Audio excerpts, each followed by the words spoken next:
For the longest time, Super Saiyan was one of the most iconic and beloved pieces of Dragon Ball Z. Goku's hair goes from black to blonde, his muscles grow, he becomes fierce, and his battle power grows exponentially. With the Cell games and Dragon Ball Super, we've come to understand even more about it, and ironically enough, the more people come to understand Super Saiyan, the larger the cognitive dissonance seems to grow around it, and the louder the echo chamber between normies scream for anachronistic belief. And in some cases, the larger the polarity between theorists also increases. These theories refer to what Super Saiyan actually does to the Saiyan itself and how powerful it actually makes them. You yourself may actually be a victim of these theories. Have you ever looked at Super Saiyan currently, say the Cell games, or the Buu Saga, or even current Dragon Ball Super, and noticed, wow, Super Saiyan really feels different than when it was first revealed, but you just couldn't put your finger on it? Well, that's because it is different, which is why I present to you all today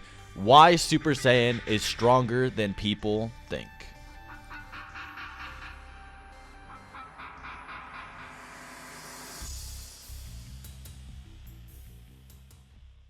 The first thing I think it's important to go over is what exactly is Super Saiyan. Super Saiyan by default is a mutation of a Saiyan by the influx of S cells, or the Dragon Ball equivalent of midichlorians from Star Wars. The more S cells a Saiyan has, the easier it is to go Super Saiyan. This is usually brought out by a calm and gentle heart and a high battle power, which is why the original Saiyans only looked at the mutation really in Legend, and in Toriyama's own words, it's how Goku didn't have to struggle so much to transform, and could even maintain the form very well on his first attempt and had a whole battle with Frieza. The term mutation is coined by Whis, and this mutation evolves the Saiyan by 50 times their normal magnitude. Daizenshu 6, page 106 states, the ultimate Saiyan warrior that surpasses the limits of a regular Saiyan. Originally, the existence of this form outside of Legend was doubted even among Saiyans, but in reality, any Saiyan that possesses a high battle power above the standard level is capable of becoming a Super Saiyan. In addition, a battle power 50 times that of normal is proof of the legendary mightiest warrior. Toriyama himself also comments this. Only at the time, it was considered that his strength would increase 50-fold when he became a Super Saiyan. That was a bit of an exaggeration. My feeling as a creator is that while drawing it, I felt that it would be about a 10-fold change from what it was up to that point. So Toriyama felt as though it should probably be 50 times, but he felt like it was 10 times in the story. But unfortunately, death of the author, and Goku was using Kaioken times 20 versus Frieza, and even that didn't work, so Super Saiyan being times 10 doesn't make any sense. The Super Exciting Guide and many others confirmed it as a times 50 multiplication as well. However, this Super Saiyan, what most people know as Super Saiyan, is only considered to be the first grade of 5 grades of Super Saiyan, unless you consider Super Saiyan 3 grade 6, which it might be, with there being numerous grades and mutations beyond that, and in Toriyama's own words, they are simply powered up states of the original grade of Super Saiyan. I'll go into more detail about the later grades later on. After the battle with the androids and much meditation, both Goku and Vegeta feel something deeper within themselves, power beyond a Super Saiyan. Vegeta and Trunks then step into the Hyperwalk time chamber and train for a year straight. By the time Vegeta comes out, he powers up for Semi-Perfect Cell. Semi-Perfect Cell is the combination of Imperfect Cell and Android 17, therefore he should at least be as strong as both of them put together. Whereas Vegeta previously could only have a pitched battle with Android 18, where he eventually lost.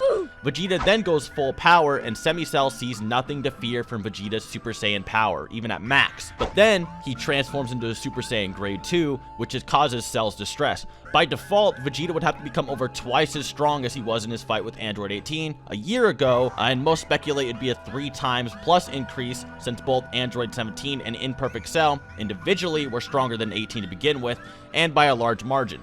Now, this doesn't mean Grade 2 is a 3 times multiplier by any means, he still trained for a year, but it does say something when Vegeta in his Grade 1 Super Saiyan state is weaker than Cell, then with Grade 2 says he could still defeat Semi-Cell plus the power of Android 18, who he had fought before and he knows the power of. Little did Vegeta know, however, that Perfect Cell was massively stronger than he predicted now that he was fully complete, and the boost in strength was enough to throttle Vegeta completely. Even when he used the final flash, Cell was able to beat him. You can only really speculate with how strong Grade 2 really is, but as I said, Vegeta knew how strong 18 was, and 18 was a somewhat comparable percentage to Cell's power. And Vegeta has fought people who, by transforming, have casually doubled their powers before, say second form Frieza. Daizenshu page 144, translated by Herms, states, Super Saiyan Grade 2.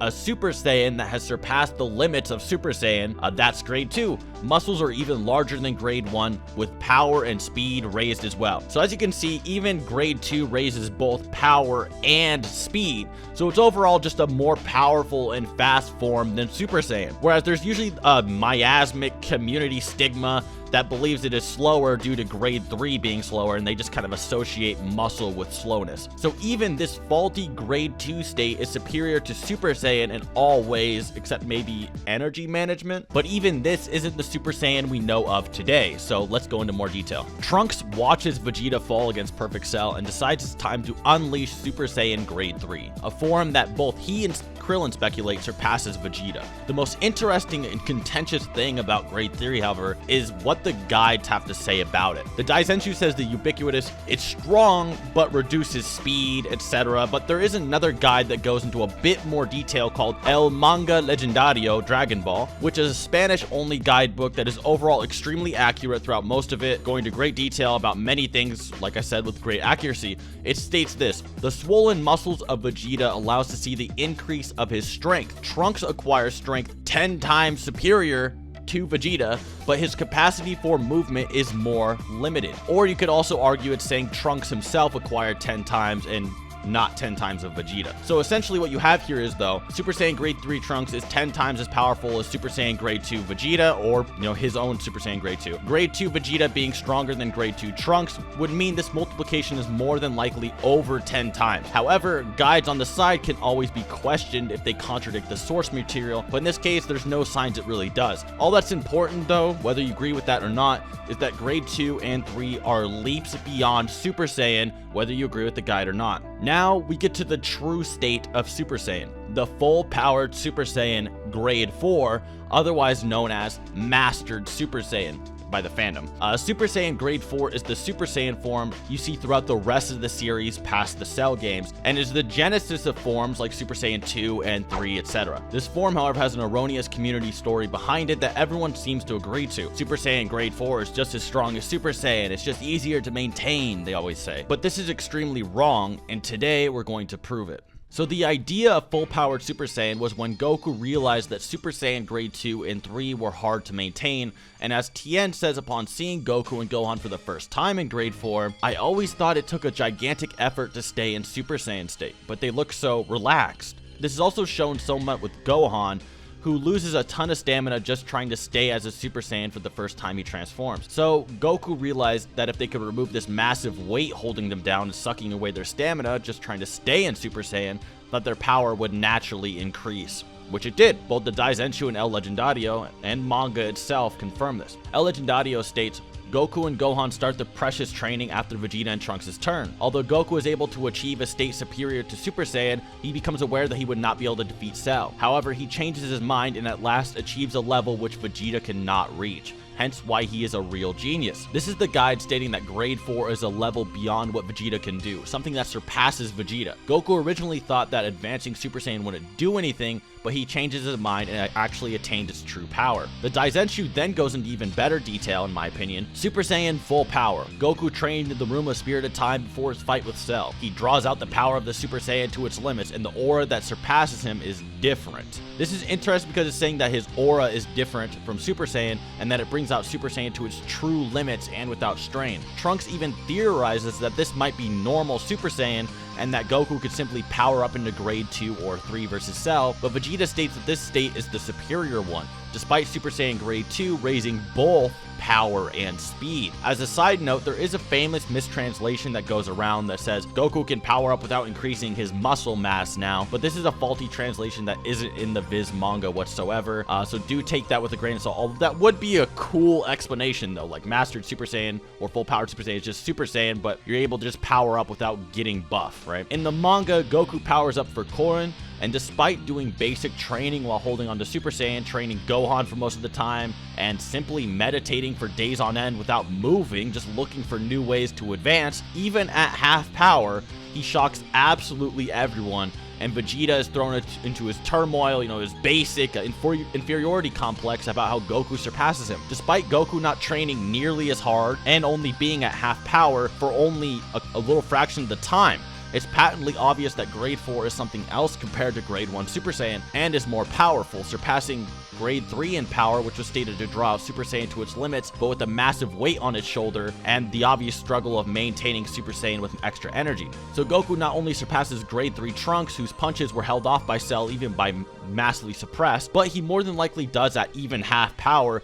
which is why nobody thought they stood a chance and put their faith into Goku. This is also made apparent when Vegeta and Trunks realized that Goku had even more power in stock compared to what they felt versus Korin when Goku powers up for Cell to 100%. In terms of a multiplier, if you really want to say it's like a 500 to 1000 times multiplier, scaling off of the 10 times Grade 2 quote in El Legendario or not, it's really up to you. I don't want to give an exact multiplier or insert my headcanon here. I'm simply here to say that a 50 times multiplier is old news, and that we as a community need to start realizing the true extent of what Super Saiyan is actually capable of, and that's Super Saiyan 2 and 3 are even higher than that. Full-powered Super Saiyan or Grade 4 or even normal Super Saiyan in like the new episodes would be this. 1. The Super Saiyan state itself. 2. Mastery of the state, no strain or weight with energy used maintaining Super Saiyan. 3. Perfect use of stats with no strain, can power up to the utmost with no weird side effects. 4. Using all of your Super Saiyan potential and limits. 5. Power and speed that far exceed Super Saiyan Grade 2 and 3. Possibly by 2 times, if not more, because you need to remember base Goku trained way less than base Vegeta here. Now, there are a few other theories I kind of do want to talk about. So there is the additional Super Saiyan multiplier theory, not a multiplier, but just addition theory. And then there's the decreasing multiplier Super Saiyan theory. So it goes a little something like this. The additional Super Saiyan multiplier theory goes, every Super Saiyan has the same exact increase from their base to Super Saiyan. So the base Saiyan has a certain power, and then every time they go Super Saiyan, they just get a set amount of power. It does not matter how strong the base form is. They just get a certain level of Super Saiyan, which, as we know, is completely ridiculous because Goku, when he fought Zamasu, Gawasu's planet, it was stated that he got tens of times stronger with Super Saiyan 2, even though, you know, that God Goku would absolutely slap even Super Saiyan 3 Goku from the Buu Saga, who's hundreds of times his base form. So it absolutely cannot just be an additional increase. And there's also, you know, Gohan from the future fought Super Saiyan Kid Trunks and slapped him. So even then, and it's like that Gohan thought that Goku on Namek and the one that just came back from Yardrat was above him in power. Really, really out there to say that Super Saiyan is an additional increase, and it's not backed by anything in the series. It seems to be just kind of like an appeal from emotion. They just seem to, well, Super Saiyan doesn't seem as strong, you know, it's just that general argument. And also, there is the decreasing multiplier theory. So the decreasing multiplier theory looks a little something like this. It's based off of the Kiri levels in the Buu Saga. In the Buu Saga, Goku was fighting Yakon, and they said a Kiri level of 300 can destroy a planet. Goku is like an 800, and Yakon's around that, and Super Saiyan Goku was like 3000. So they're like, well, if Goku's an 800 and Super Saiyan's 3000, then Super Saiyan can't be a 50 times multiplier later on. But what you need to realize is they just said a Kiri level of 300 can destroy a planet, and Goku's an 800. And it also said that Goku as a Super Saiyan is 3000. So by that logic, you'd have to argue that Super Saiyan Goku is 10 times planet level, which is completely illogical because that Super Saiyan Goku scales to Perfect Cell, who is a solar system buster, who is thousands of times stronger than Star Busting. And we also know that even First Form Frieza had extremely large planetary feeds, like also Dwarf Star level if you calc it correctly using the specials. So no, the subtracting multiplier argument just does not work, and it is directly debunked by Goku versus Zamasu as well. Other than that, guys, I hope you enjoyed the video. Like I said, this video is pretty important. No YouTubers really talk about this. Everyone's in the community is like, well, 50 times, and I'd really appreciate it, you know, if you shared it around and we just kind of got this community rolling on the right track. And if you enjoyed, you know, like, and I'm going to post more stuff like this in the future. And until next time.